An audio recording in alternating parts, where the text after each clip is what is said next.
Formula ఈ car race నిధుల దుర్వినియోగం వ్యవహారంలో కేటీఆర్ పై ఏసీబీ కేసు నమోదు చేసింది. కేటీఆర్ ను A1 గా పేర్కొంది. అలాగే ఐఏఎస్ అధికారి Arvind Kumar, HMDA chief engineer BLN Reddy పైన కూడా కేసులు నమోదు చేశారు ఏసీబీ అధికారులు. ఈ కేసులో A2 గా అరవింద్ కుమార్, A3 గా బిఎల్ఎన్ రెడ్డిని పేర్కొన్నారు. ఇక కేటీఆర్ పై 4 సెక్షన్ల కింద కేసు నమోదు చేసింది ఏసీబీ. 13(1)A అలాగే 13(2) పీసీ యాక్ట్, 409, 120B కింద కేసు నమోదు చేశారు. ఆర్బీఐ గైడ్ లైన్స్ కు విరుద్ధంగా ఎఫ్ఈఓ కంపెనీకి 45 కోట్లు చెల్లించింది హెచ్ఎండిఏ. కేబినెట్ అనుమతి, ఫైనాన్స్ క్లియరెన్స్ లేకుండా నిధులు చెల్లించినట్టుగా కేటీఆర్ పై అభియోగాలున్నాయి. కేటీఆర్ ఆదేశాలతోనే అధికార దుర్వినియోగానికి పాల్పడ్డారు ఐఏఎస్ అరవింద్ కుమార్. అయితే ఒక విదేశీ కంపెనీకి ఎలాంటి అనుమతులు లేకుండా ఇండియన్ కరెన్సీని చెల్లించడంపై 8 కోట్లు ఫైన్ వేసింది ఆర్బీఐ. దీంతో అధికారంలోకి వచ్చాక ఆర్బీఐకి 8 కోట్లు చెల్లించింది కాంగ్రెస్ సర్కార్. కేబినెట్ అనుమతి లేకుండా సొంత నిర్ణయం తీసుకున్న కేటీఆర్ పై కుట్ర, చీటింగ్ సెక్షన్ల కింద కేసు నమోదు చేశారు. ఫార్ములా ఈ కార్ రేస్ నిధుల దుర్వినియోగం వ్యవహారంలో కేటీఆర్ పై ఏసీబీ కేసు నమోదు చేసింది. దానికి సంబంధించిన అప్డేట్ మనం చూస్తున్నాం. కేటీఆర్ ను A1 గా పేర్కొంది ఈ కేసులో. అలాగే ఐఏఎస్ అరవింద్ కుమార్ ని కూడా చేర్చింది. హెచ్ఎండిఏ చీఫ్ ఇంజనీర్ బిఎల్ఎన్ రెడ్డిని కూడా A3 గా చేర్చినట్టుగా తెలుస్తోంది. ఈ కేసుకు సంబంధించి పూర్తి వివరాలు మా ప్రతినిధి రమేష్ వైట్ల అందిస్తారు. రమేష్ వైట్ల, ఏసీబీ కేసు నమోదు చేసింది. దానికి సంబంధించిన ఎఫ్ఐఆర్ కాపీ ప్రస్తుతానికి మనకి ఎక్స్క్లూజివ్గా మన దగ్గర ఉంది. దీంట్లో పూర్తిగా అన్ని విషయాలు కూడా పేర్కొనడం జరిగింది. అయితే ఎఫ్ఐఆర్ కాపీలో చూసినట్లయితే చాలా విషయాలు కూడా పేర్కొనడం జరిగింది. దీంట్లో ఎఫ్ఐఆర్ ఏదైతే ACB case ACB CIU central investigation unit, అంటే ఇది మొత్తంగా అత్యంత కీలకమైన సెంట్రల్ ఇన్వెస్టిగేషన్ యూనిట్ ఏసీబీలో బుక్ చేశారు. FIR number 12/RCO CIU central investigation unit, దీంట్లో కేసు బుక్ చేస్తారు. ఏసీబీ 2024 సెక్షన్ 13/1 ఐపీ సెక్షన్ కింద చేరింది. ఎందుకంటే ఇది బిఎన్ఎస్ చట్టం రాకముందు జరిగిన నేరం కాబట్టి దాని ముందు సంబంధించి నేరం కాబట్టి దానికి సంబంధించి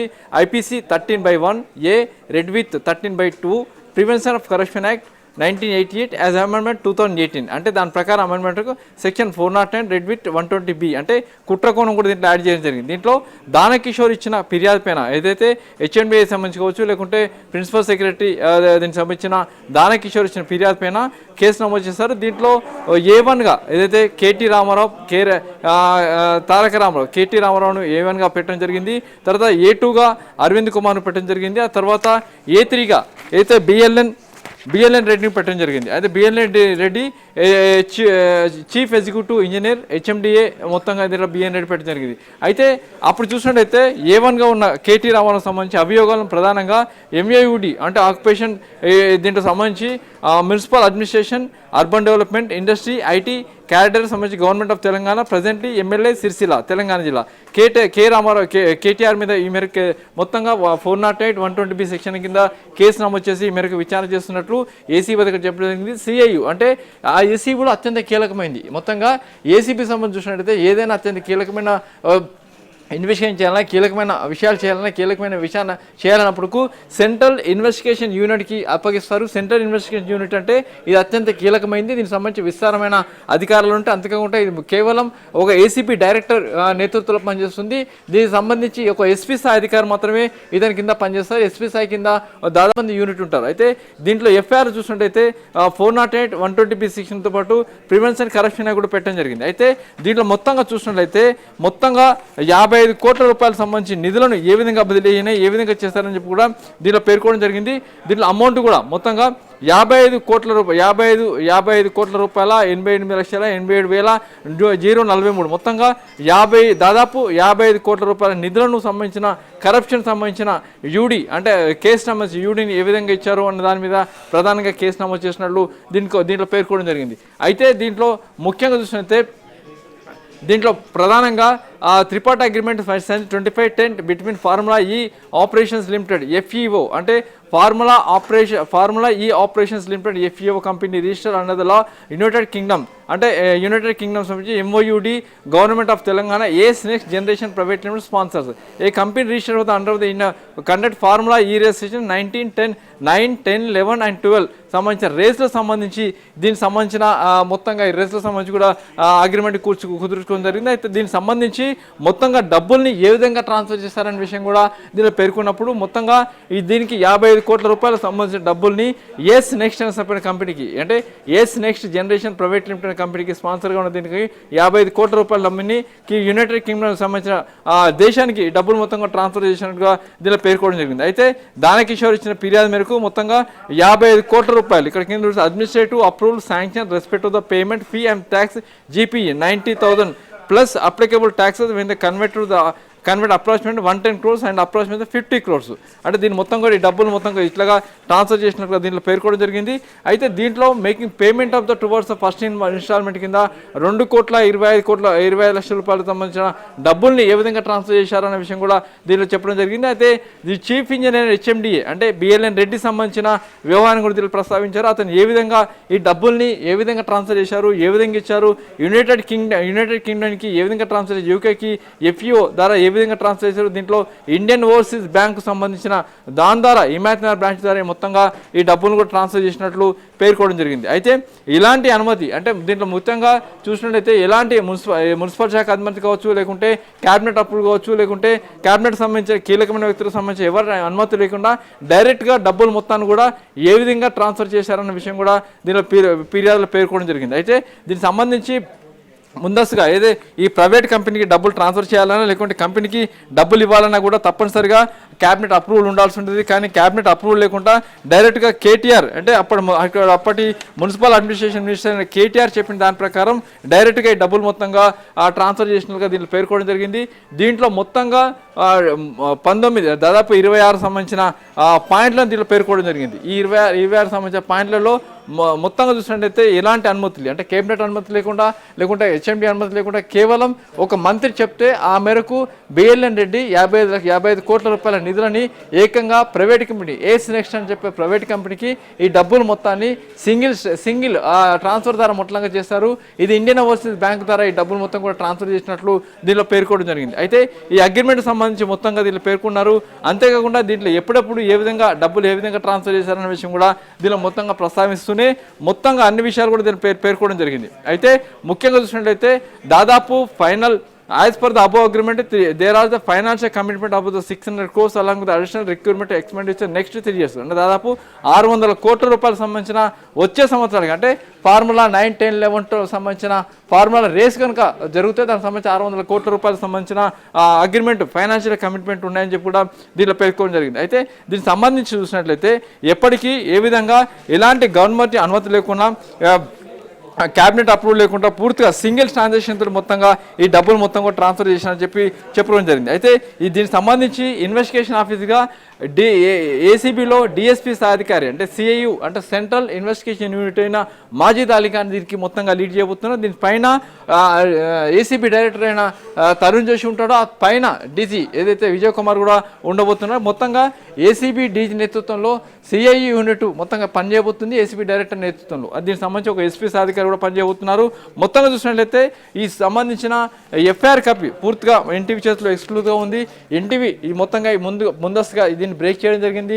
NTV దీన్ని ముందస్తుగా ఫర్దర్గా సమాచారం ఎప్పటికప్పుడు అప్డేట్ చేయడం జరిగింది. అంతేకంటే NTV ఈ కేసు సంబంధించిన ఫాలోఅప్ కావచ్చు, కేసు సంబంధించిన విషయాలు కావచ్చు, కేసు FIR అనే విషయం కూడా బ్రేక్ చేయడం కావచ్చు. ప్రస్తుతం FIR సంబంధించి కూడా NTV దీన్ని మొత్తంగా బ్రేక్ చేసింది. అయితే దీనికి సంబంధించి ఇప్పటికీ పూర్తి స్థాయిలో అధికారులు అయితే విచారణ చేయబోతున్నారు. ఫర్దర్గా ఇలాంటి విచారణ చేస్తారన్న విషయం చూసినప్పుడు ఇప్పుడైతే పూర్తిగా కొంత సమాచారాన్ని ఏదైతే అగ్రిమెంట్స్ ఏస్ నెక్స్ట్ సంబంధించిన అగ్రిమెంట్స్ కావచ్చు, లేకుంటే HMDA సంబంధించిన అగ్రిమెంట్స్ కావచ్చు, వీళ్ళిద్దరి మధ్య జరిగిన ఒప్పందాలు కావచ్చు, వీటన్ని కూడా ఫర్దర్గా వెరిఫై చేసిన తర్వాత ఫర్దర్గా ముందుకెళ్లే అవకాశం ఉంది. ప్రస్తుతానికైతే దీనికి సంబంధించి పూర్తి స్థాయిలో విచారణ జరుగుతుంది.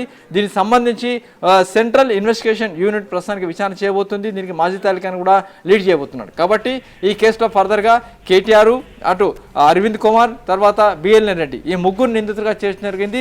దాని తర్వాత ఇంకొంతమంది పేర్లు కూడా దీంట్లో యాడ్ అయ్యే అవకాశం ఉంది. ఎందుకంటే దీంట్లో ఎప్పుడు చూసినా ఇంకొంతమంది సంబంధించిన సస్పెక్ట్స్ ఇంట్లో ఉన్నారు. ఇంకా అదర్ డీటెయిల్స్ దీంట్లో కూడా కొంత ఆప్షన్ వదిలిపెట్టడం జరిగింది. Physical features, defamation, other details of the suspects అంటే ఇంకొంతమంది దాదాపుగా ఒక 7, 8, 9 మంది సంబంధించిన 16 మంది సంబంధించిన సస్పెక్ట్స్ ఇంకా ఉండబోతున్నారని చెప్పి కూడా దీనిలో ఒక సమాచారం అయితే ఇప్పుడు ఉన్నారు. అయితే శ్రీనువట్ల IAS అరవింద్ కుమార్ పాత్ర కావచ్చు, లేదంటే చీఫ్ ఇంజనీర్ BLN రెడ్డి పాత్ర కావచ్చు, ఎంతవరకు ఉంది ఈ కేసుకు సంబంధించి? దానికి సంబంధించి అధికారులు ఏం చెప్తున్నారు?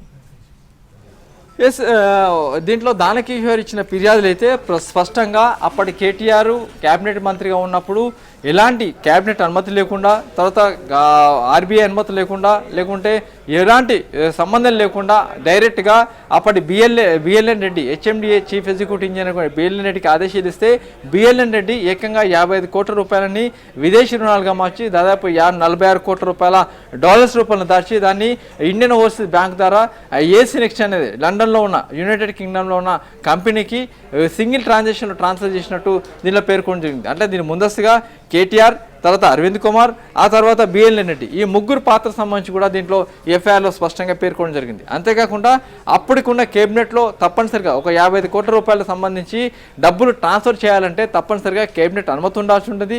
అనుమతి తీసుకున్న తర్వాత డబ్బులు ఇవ్వాల్సి ఉంటుంది. అయితే దీంట్లో ప్రధానంగా చెప్తుందా వస్తే రేస్ 2 ఫార్ములా 1 రేస్ 1 అనేది పూర్తయిన తర్వాత రేస్ 2 సంబంధించి మెయిన్ పార్ట్నర్ దాంట్లో తప్పుకోవడంతో అప్పుడు ఎవరు పార్ట్నర్ దొరకపోవడంతో అప్పుడు రాష్ట్ర ప్రభుత్వం తెలంగాణ ప్రభుత్వమే దాంట్లో బిడ్ చేయాలని చెప్పి కూడా ఒక నిర్ణయం వచ్చి ఆ మేరకు కేటీఆర్ చెప్పడంతో వెంటనే కేటీఆర్ అరవింద్ కుమార్ డిస్కషన్ చేసి ఆ బిడ్ సెకండ్ ఫార్ములా రేస్ను మనమే నిర్వహించాలని చెప్పి కూడా నిర్ణయం తీసుకొని ఆ మేరకు 55 కోట్ల రూపాయలు ఖర్చు అవుతుందని చెప్పి ఏసీ నెక్స్ట్ అనే కమిటీ చెప్తే ఆ కంపెనీకి నేరుగా 55 కోట్ల రూపాయల డబ్బుల్ని ట్రాన్స్ఫర్ చేయడం జరిగింది. అయితే దీనికి సంబంధించి తప్పనిసరిగా కేబినెట్ అనుమతి తీసుకోవాల్సి ఉంటుంది.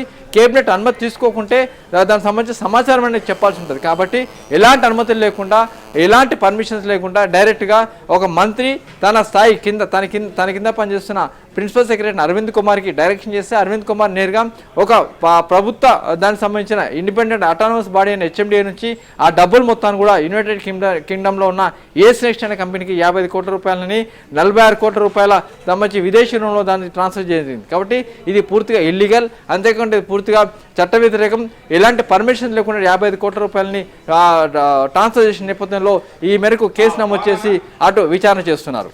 అలాగే రమేష్ వైట్ల నిన్న చూస్తే కేటీఆర్ ఎటువంటి కేసులకు భయపడేది లేదు, ఎన్ని కేసులైనా పెట్టుకోండి, అసెంబ్లీ వేదికగానే సమాధానం ఇస్తా ఈ ఫార్ములా ఈ కార్ రేసింగ్ నిధులకు సంబంధించి అని.